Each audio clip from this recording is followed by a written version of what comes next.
Do you know them? Do you know them? Do you know them? Their challenges or assumptions of CAPM. Is there anybody who knows any assumption of CAPM? Thank you so much, Sam. Sam has appreciated something that is very important. Sam has known that whenever they ask about assumptions or challenges, the first thing that you do is to remember the CAPM formula.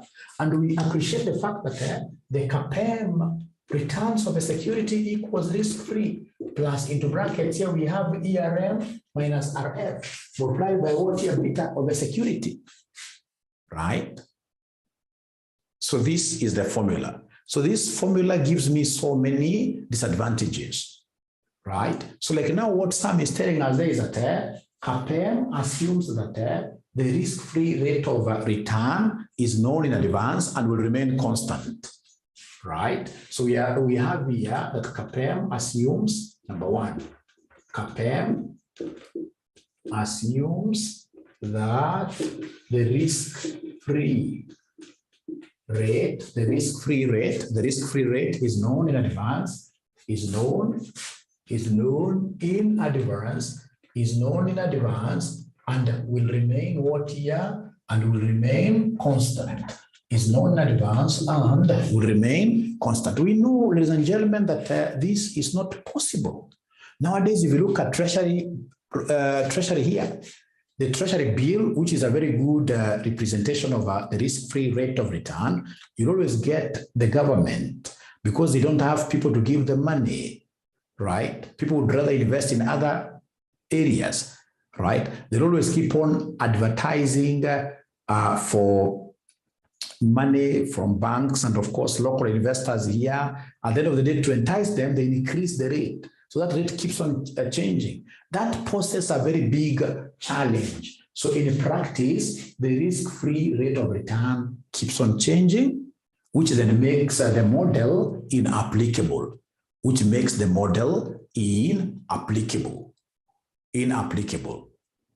right? Now, ladies and gentlemen, number two is regarding this, that CAPM assumes that all investors are risk averse. That they would want to minimize their risk. It assumes that all investors are risk averse. They are risk averse. Remember, if you remember from our definition, we said here, we've got two types of risks here in terms of portfolio. We have what we call the one that is systemized, uniform. This is what we call the systematic risk. And then, ladies and gentlemen, we have what we call unsystematic risk. Unsystematic risk, which can now be reduced to zero. Right? So CAPM makes quite a serious assumption that all investors here would want to wipe away all this so that they only play in the league of systematic risk, which is normally measured using what we call beta factor.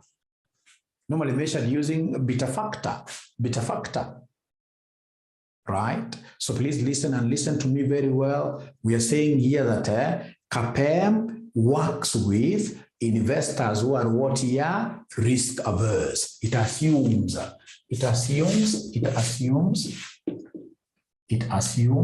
that all investors are they are risk averse. We know that in practice, there are other types of investors. There are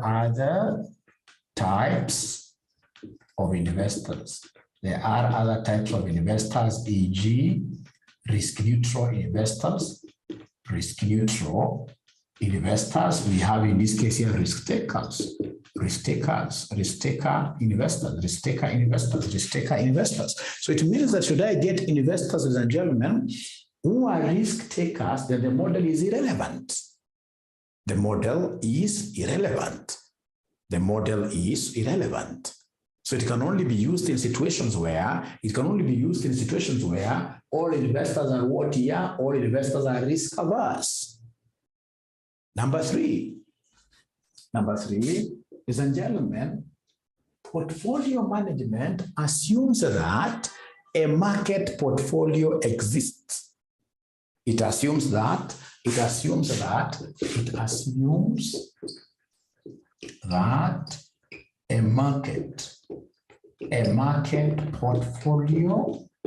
a market portfolio exists. This concept of ERM, returns of the market.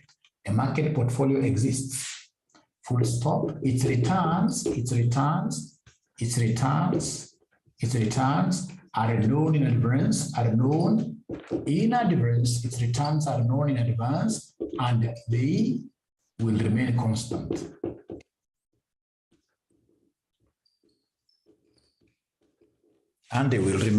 constant. So it assumes that a market portfolio exists. A market portfolio exists because of the returns of the market. Because of this, returns of the market in advance, it's known. Its returns are known in advance, and they will remain constant. Remember, when you talk about a market portfolio, ladies and gentlemen, is the most efficient portfolio in the market. It is the one that guarantees highest returns in the market. If I was to draw my efficient frontier curve, this is how my efficient frontier curve will look like. We have the one that is on top here. This is the one we are calling the market portfolio for purpose of benchmarking. Right? So we are making an assumption that we have a portfolio called what here? Market portfolio. This market portfolio is the one that contains shares from blue chip companies. Shares from blue chip companies. The one that contains shares from blue chip companies. Please don't add an S. It's very early in the morning. Don't add an S there. It's blue chip. Blue chip companies. Blue chip companies are those companies in the industry which are so strong. They have been able to manage their risk like 100%. Even during COVID times, then they were able to thrive. During COVID times, they were able to pay dividends regardless. Blue chip companies in these cases, and gentlemen, are known for what here? Paying their shareholders very well. Of course, they are known for good corporate governance, etc. But you see, this is quite a big limitation. This is quite a bad assumption. Saying that returns of the market will really remain up there. That you have got some blue chip companies that are going to remain like that forever. That's a lie. Things change very fast. Smaller firms are able to come and overtake the market portfolio. We have bigger firms, ladies and gentlemen, like who knew? For those of you who are as old as Mwalimu here, we used to have Uchumi, when Uchumi supermarket was really a big brand. These guys had even entered into manufacturing. Look at the Akambas, right? Where is Akamba now? Nowhere. Look at even a very good example now that you guys can relate with because of your age. Look at a company like, for example, Nakumat. Nakumat just the day here, about 8-10 years ago, they used to tell us that if you need it, we've got it. It was a blue chip company, so huge. I mean, you could enter into some of their stores, you would even think you are in a small heaven. Right? But now where are they? So there is nothing really like being in the market. Even ourselves, even yourself, right now you are up there doing very well. But trust you me, 20 years down the line, because now you are 20. Talk of 50 years, utachapa. That's life. That's life. That's life. That's life.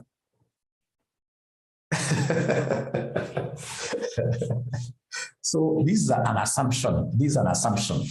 Now, after you clear these concepts, ladies and gentlemen, now you can bring up the ideas that I saw somebody mentioning there, like it assumes, number 5, it assumes a world of what here? No taxes.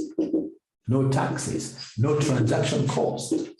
No transaction cost. This is a big what here? Disadvantage. It's a big disadvantage because we know who will not charge you tax. Taxes will be there, right? Transaction cost must be there. So the model then becomes what are you? Useless like that. The model becomes useless. So I know there are many assumptions, but really nowadays, you can't get somebody asking you for 6 points. Now, my concern was part B. This question, November 2016, question 2B, Very few students got this question correctly. Great. Great. Very few students got this question correctly. We are told Moses Mapesa is in the process of evaluating investments in 2 companies whose percentage returns in the last 10 years are shown below. So then they want us to give them, number 1, correlation coefficient. Correlation coefficient, yes. Correlation coefficient. Now, there is one big problem with this question. It's a portfolio question, which would have been very sweet for me. But there is one problem there. Is there somebody who is able to identify the problem with this question? Is there anybody who is able to identify the problem with this question? Anybody who is able to identify the problem with this question? Anybody who is able to identify the problem with this question? It has a problem. It has a problem. There is something missing there. There is something. Thank you very much, Macharia. This man called Macharia is a very good. No. I don't know whether he cheated. Alituambia ni msichana, but we shall overcome. Probabilities are missing. Anytime as an examiner you set a question of probability of a portfolio without probabilities, you will lose like 60% of the students. Because students in this portfolio, they love probabilities. So if this time round, an examiner is to bring a question of portfolio without probabilities, 60% of students, not my students outside there, will be, of course, be caught in a mess. Unexpected, right? So they want us to give them the correlation coefficient. So ladies and gentlemen, then, is there any student who is able to remember the formula of correlation coefficient? Is there any student who is able to remember the formula of correlation coefficient? Correlation coefficient. Let me see. R. Let me see R. Correlation coefficient between these 2 companies are F and S. I'm using instead of FS, so it's F and then SN. So it is correlation between F and S. 2 companies, remember. At least Macharia has remembered something. That for me to be able to get this correlation, I'll talk of covariance between F and S, right? Covariance between, look at what Lucy Allen is telling us. Lucy Allen has appreciated that correlation coefficient is the standardized covariance. It is the standardized covariance. So you need to come and standardize. You need to come and divide this by the standard deviation of F, and then we have the standard deviation of S.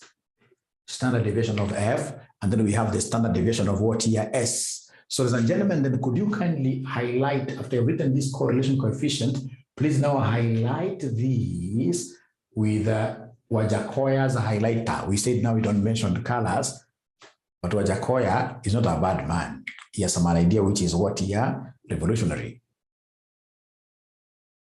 I don't know the color he uses. Is there somebody who knows his party's color?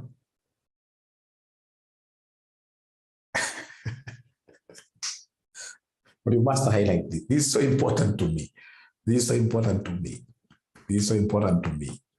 Great, great. So ladies and gentlemen, here we have a question, a very nice question. So the first thing that I would do if I'm given this kind of a question, naweka kwenda chini, nasimamisha ikwe column. Nasimamisha ikwe column. Already now we have the formula. So ningetaka is returns way in columnar form. So tuko na returns of F in percentages. Tuko na returns of S in percentages. So F, what do we have? We have 37. We have 24. We have -7. We have 6. We have 18. We have 32. We have -5. We have 21. Body yangu imekuwa ndogo. 21, but I know what to do. 18 and 6. 18, I know what to do. Don't worry. I know what to do. I know what to do. Usilalamika at body onekani. I know what to do. We copy kwanza kwenda chini. So returns of S in form of percentage. What do we have in returns of S? We have 32. We have 29. We have -12. We have 1. We have 15. We have 30. We have 0. We have 18. We have 27. We have 10. We have 10 like that. Great. Now, ladies and gentlemen, being a tip there,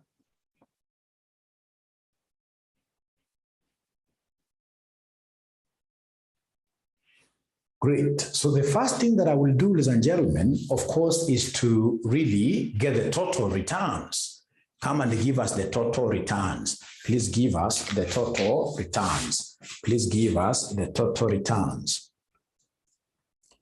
Please give us the total returns.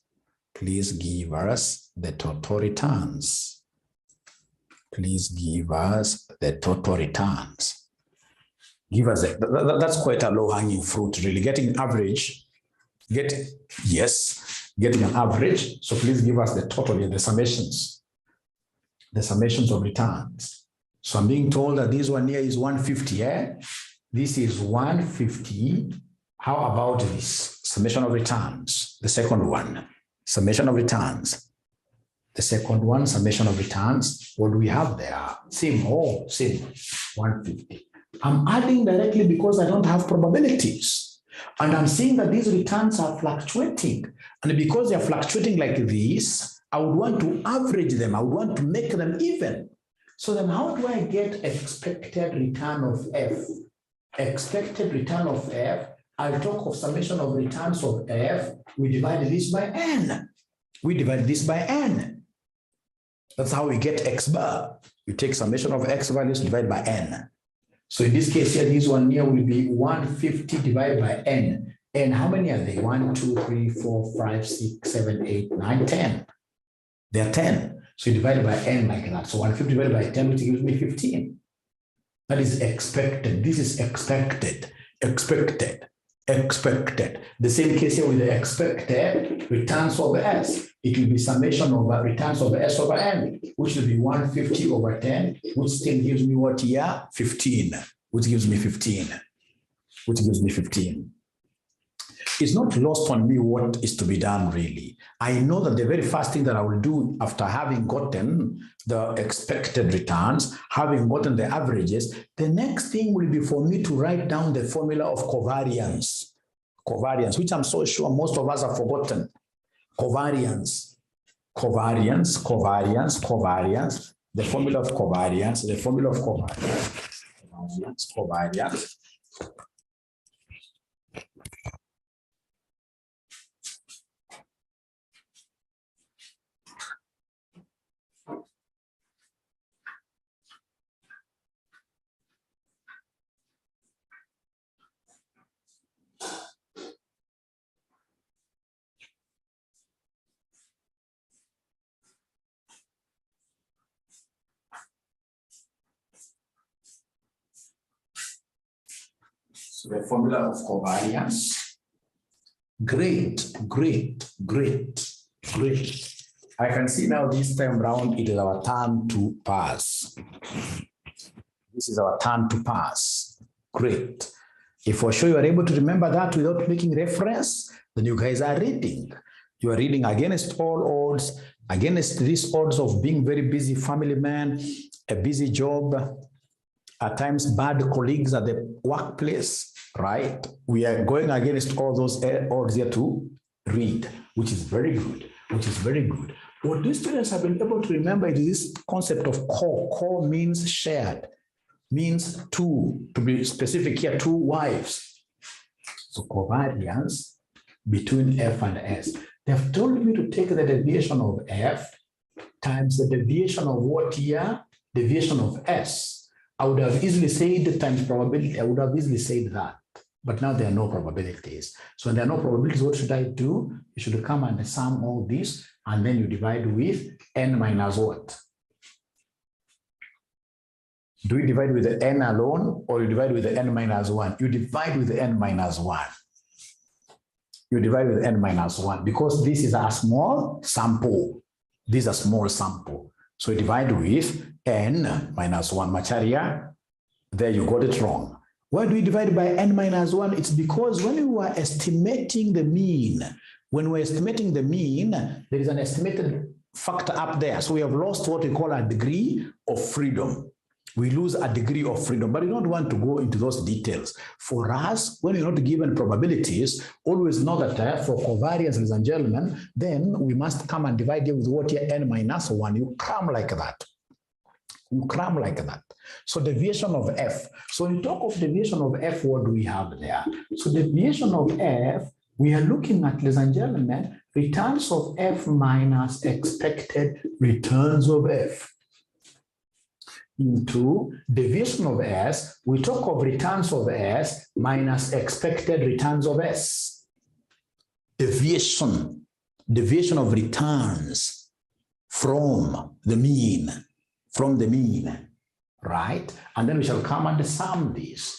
And then we shall come and do what here, somebody divide this by n minus 1 like that. You divide by n minus 1. So when probabilities are not given, we have to be very, very careful. We must be very, very careful. We must be very, very careful. So we want to know whether you guys have been able to write this formula, and if possible, please have Wajakoya working on it.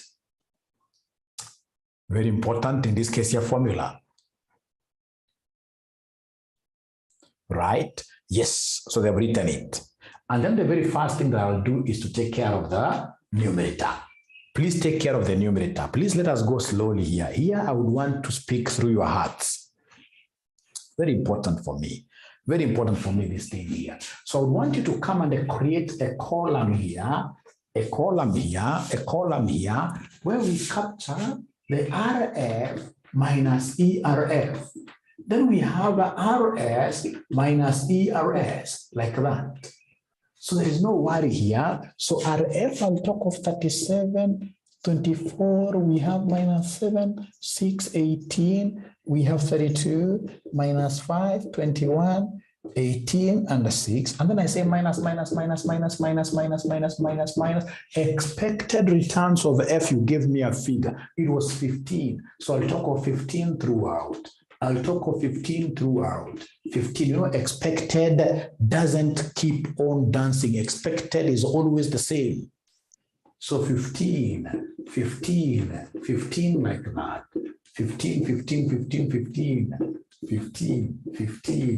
15 like that. And then we have here, and I never understood, you'll get Saturn.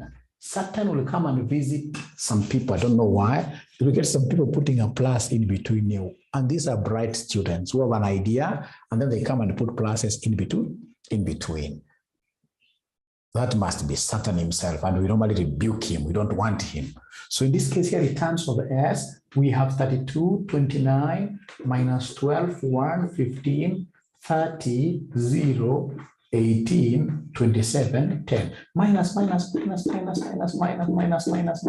Expected returns of S, you guys, gave me a value of ERS. It was 15 as well. So we have 15,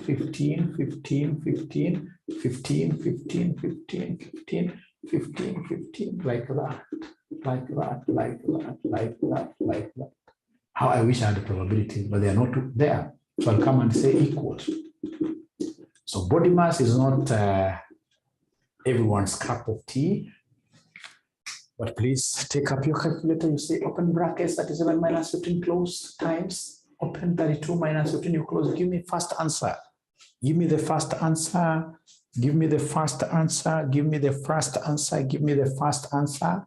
Give me the first answer. 374. Thank you so much. Thank you so much. 374. So please pick the second one. What are we doing in the second one? Open brackets 24 minus 15 close, times in between. Open another one, 29 minus 15 close. You give me an answer there.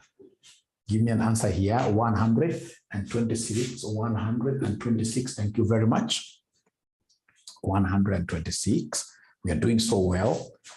So please go to the third one. Please go to the third one. Third one I'm being given by Naomi, Marietta, and Sam. 594. 594. And then now we have the fourth one. The fourth one.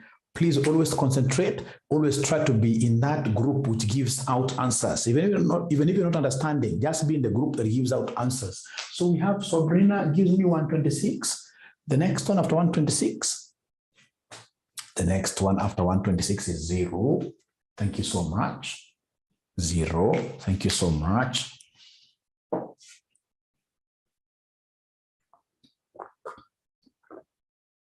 So So 255, 255. And please, Charity and Mary, I would want to see your names being starting with a capital letter. You know, I'm teaching executives here. I don't want you to go when you are handling international meetings, people know you are a serious person, and then you are writing a name in small letter. No, no, no, no. Your name should always start with big letters, capital letters, right? So 255. After that, we have 300, 300, 300, right? Stephen, 18. The next one from Marieta Motunga, 18. 36, 36. Thank you so much. And then the last one is 45. Then could you kindly do me a favor? They want us to sum this. Could you kindly come and do me a favor? Please give me a sum there. Please give me a sum there. Please give me a sum there. It is 1874. It is 1874. Thank you so much. And then it's not lost on us. What this examiner wanted us to get is the covariance. Covariance, we've said, take this sum. The summation is 1874, the year that I was born. 1874 divided by n. N is 10, 10 minus 1, n minus 1. So that gives me 10 minus 1, which is 9. So then what is the covariance? What is the covariance at the end of the day? The covariance will be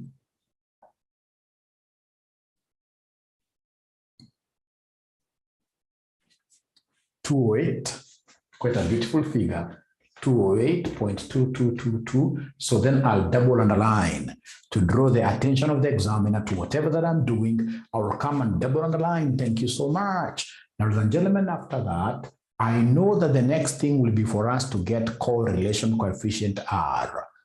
So go ahead and give us the R. So again, I'll remind the examiner. I'll come and tell the examiner. It's good to use these conjunctions. I'll come and tell the examiner, but R between Fs is covariance between Fs all over the standard deviations. So then I know the next thing to be done. Is the standard what year deviations. So we want to get the standard deviation of what year of F. I would want to get the standard deviation of F. So to get the standard deviation of F, first of all, I would want to see you guys writing for me the formula. I would want to see you guys writing down for me the formula. Standard deviation of F, I'm so sure I may forget so many things. But I'll never forget that standard deviation has a big square root. That one I'll never forget. And then, of course, we have summation. I'll never forget those two. And then, of course, we have bracket. I can never forget that. It's a deviation of F. So I'll talk of returns of F here minus expected returns of F, like that, right? Close, right? I'll never forget that there is what here, somebody, a square there. I can't forget. If I had the probabilities, I would have multiplied it, but there are no probabilities. And because it's a deviation, then I must come and divide this with what here? N minus 1. It's a deviation. I must go there and divide that with N minus 1. The room, yes, I love that. Yes, great. And then now what I need to do very fast, ladies and gentlemen, what I want you to do very fast, please do what exactly I've done. Do exactly what I've done. Go and rub that column very fast. Rub that column very fast from your books. And then you mention the square,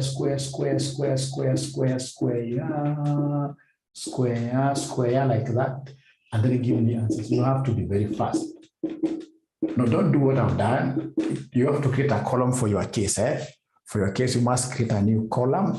For your case, you must create a new column. Yes. For your case, you must create a new column. You must create a new column for your case. What I would want to get here are basically answers. What I would want to get there are basically answers. What I would want to get here are basically answers.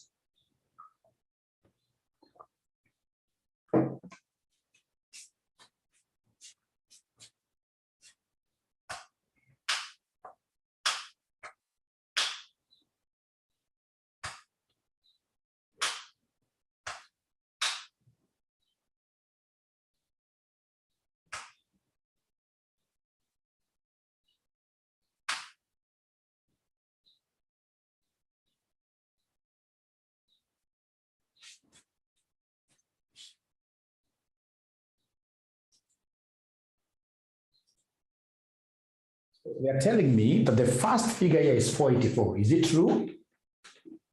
The first figure is 484. The first figure is 484. Second one is 49. According to Macharia, the second one is 49. So Macharia, all my eyes are on you. I would want you to move very fast and give me those figures very fast. 81. 81, the third one. Nancy Kimathi, 81. Nancy, that has been obtained. Thank you so much. Second, the second is 81. The second is 81. Thank you very much. 81. The third is the third. Now I'm on the third. The third. Now I'm on the third. 484. How comes it's very similar with this? 484. After that, ladies and gentlemen, Eric Odinger gives me the fourth one is 81. Quite a good pattern repeating. Yes. The fifth one, 9. The sixth one, somebody who has the sixth figure, 289. 289, thank you so much. The seventh figure now, or sixth or whichever. 400, right? After 400, Sharon gives me 36. After 36, we have Gordon giving me 9. 9. Is it 9? Just 9. And then the last one I'm being told is 81. I hope that is all. Then I would be interested in the sigma. So the summation here will be equal to who? The summation there will be 1954. The summation here will be equal to who? 1954. Thank you so much. So after 1954, then I would want you to come and plug in figures here. We plug in, we dig in and bring our figure here. So this is 1954 divided by 10 minus 1. 10 minus 1 is 9. 10 minus 1 is 9. Now me, great. 1954. And now you can see now the disadvantage of saying sorry. Yeah, you can see now even sorry, the spelling is wrong, which reminds me of some teacher that I had in high school. This teacher could shrub so seriously, sugar solution. And then she went ahead and said always sorry, right? So never be sorry. So 19, so the final answer is supposed to be equal to what here? Somebody, the final answer, 217.11. Thank you so much, 217.11. Like, I hope that's after you've taken the square root. Jackie, what happened? Jackie? What happened? I'm being told it's 14.73. Thank you very much. Now, after that, please go ahead and give us the standard deviation of S. The standard deviation of S, I hope you're together. The standard deviation of S, very easy. So the standard deviation of S, this is what I have. The standard deviation of S, this is what I have. I know the person who told me that there must be a square root. Problem now, if you're coming from Rift Valley, when we say square root, what comes to your mind is a small animal. There's a small animal called Kiptororut. A small animal like this. Small, right? Is anybody who knows that animal? Okay, so then we have a summation here, and then we have our bracket. We have our bracket here because it's S, it's division of S, it will be RS minus ERS. If I had a probability, I would have multiplied with probability, but I don't have, so I'll come and divide by n minus 1. And then remember, this thing touches everything there, right? Touches everything there. So then come and create a column here. My space allows me. Come and create a column here for RS minus ERS. And this has to be squared like that. Right? So then this gives me 32. This gives me 29. This gives me minus 12. This gives me 1. This gives me 15. This gives me 30. This gives me 0. This gives me 18. This gives me 27. This gives me 10. So you say minus, minus, minus, minus, minus, minus, minus, minus, minus, like that. Expected returns of S. Expected returns of S. Expected returns of S. You guys had given me a figure of 15. So 15, 15, 15, 15, 15, 15, 15, 15, 15, 15. Like that, like that, like that, like that, like this, like this, like this, like this, like this, like this, square, square, square, square, everything square, square, square, square, square, square. So please come and give us figures here. Please give us, make sure that you are giving us figures, including students who are watching now this video. I forgot summation up there. Where? Oh, you know, at the end of the day, I would want to come and the sum, no problem. Yeah, you can put it there. But I would want to come and provide this sum down here. Thank you very much, Ryan. So please move with speed like Nancy Kimathi. She's giving me 289. 289, the first one. The second one is 196. Thank you so much. 196. The third is 729. AA. We call that one AA. Assetto Assesi. Evelyn, 196. 196. Thank you so much. It's repeating itself. After 196, the next one is the easiest. It's 0. No. I've skipped one. You guys will follow. I know you can follow. It's supposed to be this one, 0. So after 0, we have 225. 225. After that, we have 225 again, okay? 225 again. After that, 9. Thank you very much. After that is 9. Are you sure? Yes, 9. After that, it's 144. Thank you very much. 144. And then the last one is supposed to be 25. Thank you so much. So then could you kindly give me this summation, please? Kindly give me this summation. 2038. Thank you very much. 2038. So then you come back here and give me the standard deviation of the S. It will be 2038 divided by n minus 1, which is 9.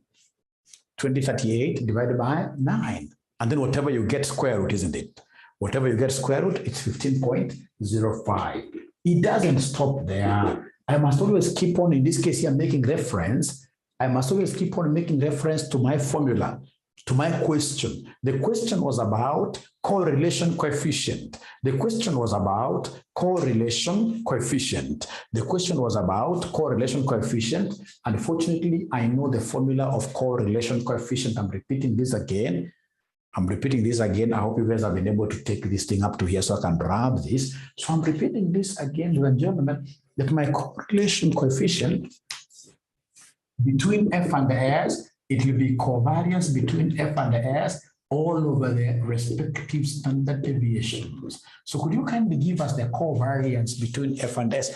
Are you able to remember that value? Covariance between F and the S, are you able to remember that value? Covariance between F and the S. Covariance between F and the S. So we have 208, 202. The standard deviation of F, I've forgotten my figure. The standard deviation of F, I don't have my figure with me here. The standard deviation of F is 14.73, is 14.73 times the standard deviation of S, standard deviation of S is 15.05, is 15.05. So I take this divided by this. This gives me what? R value. R value is 0.94, which is 94%, 94%, 94%, 94%, meaning that F and the S are positively correlated. Positive R. F and the S, securities F and the S are positively correlated. And the relationship is, of course, you can see the bond is very high. 94% is a very high bond. 94% is a very high bond. So it's a high positive correlation that we have between F and S. Ladies and gentlemen, in an exam situation, how many marks would have you gotten yourselves if this question was to be tested? How many? Sam is very, very honest. Macharia all. Atieno zero. It's good to be honest. It's good to be honest. It's good to be honest because I'm so sure, ladies and gentlemen, that all of us, in this case here, would have not celebrated this because the examiner never gave us what here? The examiner never gave us probabilities. They never gave us probabilities. Before zero, but now all. 6, all. Practice, Sharon. Very good. Very good. Practice. Then now we go to part 2. Very good. I love this part 2. I love part 2. And this is where we are going to stop. Part 2, they want us to give them the portfolio risk. Part 2, they want us to give them the portfolio risk. This is what Aceto, this is what very many students did. They got a 0. They divided by n. All variations, be it covariance or standard deviation, must be divided with n minus 1 for small samples. Just cram that one you must divide by n minus 1 always. Because for us, unless this exam is a sadist, if he doesn't give us probabilities, can he give us like 40 figures? If he doesn't give us probabilities, can he give us 40 figures? No, he'll have to give you a small sample.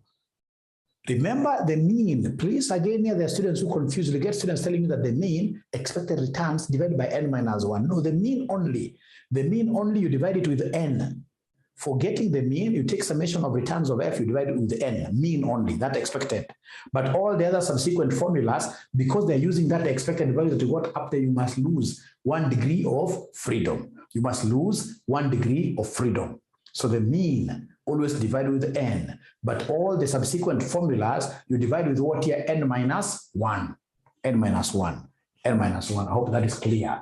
Now from there, these guys want us to do something very simple. They want us to come here and ascertain the portfolio risk. They want me to give them the portfolio risk. They want me to give them the portfolio risk. So they want me to come and provide what we call the portfolio risk. So they want me to calculate the portfolio risk. They want me to give them standard deviation of what? The portfolio. They want me to give them the standard, because risk is measured using standard deviation. So they want me to give them standard deviation of the portfolio. So this will be quite a big animal. Let me see whether there is anybody who will be able to remember the formula. Right. Let me see whether there is anybody who will be able to remember the standard deviation of a portfolio formula. The standard deviation of a portfolio formula, the standard deviation of a portfolio formula, standard deviation of a portfolio formula. Let me see.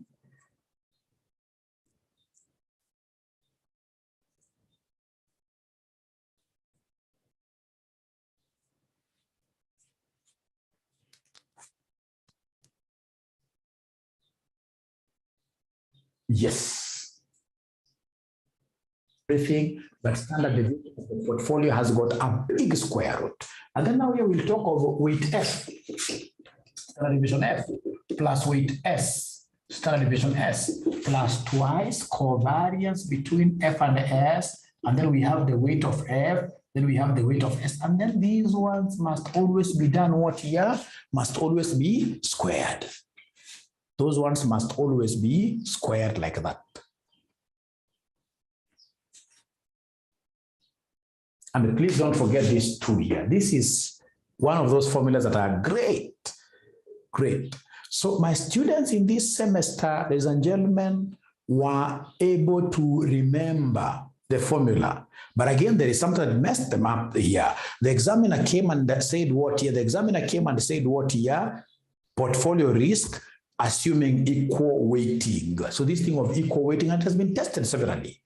So what do you think in this case is the weight of F? What do you think is the weight of S? Weight of F and weight of S. Weight of F and weight of S. There are only 2 securities, and if they are of equal weights, then weight of F will be 0.5, weight of S will be 0.5. Yes. Great. Great. Great. I have to clap for you people because very many students will not be able to get this. So because there are only two securities, and then they happen to be having equal weights, they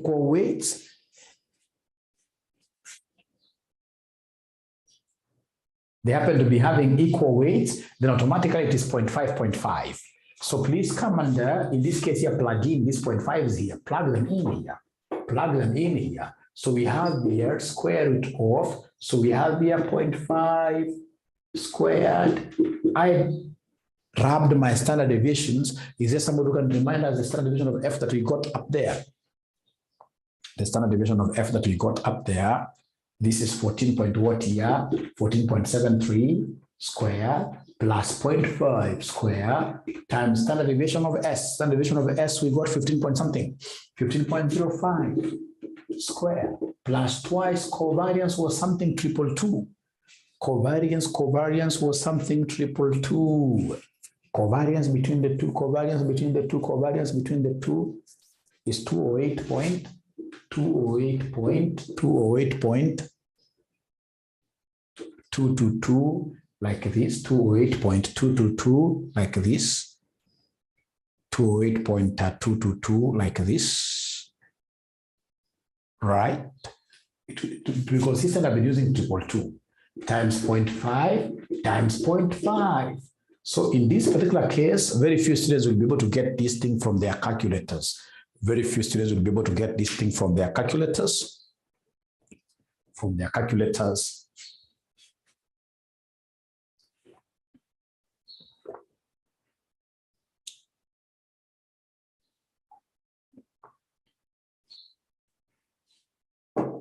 Great. So Lucy Allen gives me a figure of 14 point what here? 66, 14.66, 14.66, 14.66, 14.66, 14.66, 14.666. That is the standard deviation of the portfolio. What if this examiner was to make this a little bit longer and ask us to provide the coefficient of variation, CV of the portfolio? What if this examiner, Sam is getting a different figure, Sam. Have you taken the square root of that figure, Sam? Sam, have you taken the square root of that figure? Yep, so please square root. You'll be able to get that 14.66.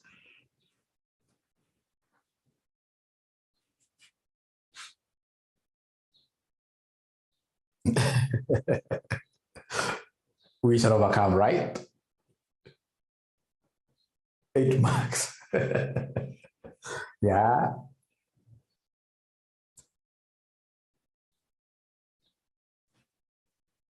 Coefficient of variation. In this case here, Evelyn has been able to remember the slogan there. That CV is sex in percentage.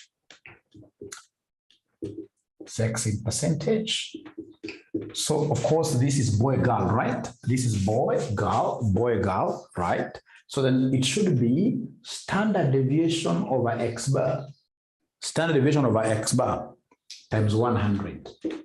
So standard deviation already, you guys have it. I've grabbed it here. It was 14.66, yes. 14.66. All over x bar, I'm so sure so many students will not be able to get this x bar. Remember, this is supposed to be, let me go back a little bit. This is supposed to be standard deviation of the portfolio all over expected returns of the portfolio times 100. So expected returns of the portfolio, expected returns of the portfolio, expected returns of the portfolio, expected returns of the portfolio, expected returns of the portfolio, expected returns of the portfolio, expected returns of the portfolio equals summations over, no. This automatically is the weighted. So we'll take the weight of F, expected return of F, plus weight of S, expected return of S. So the weight here is 0.5, expected return is 15.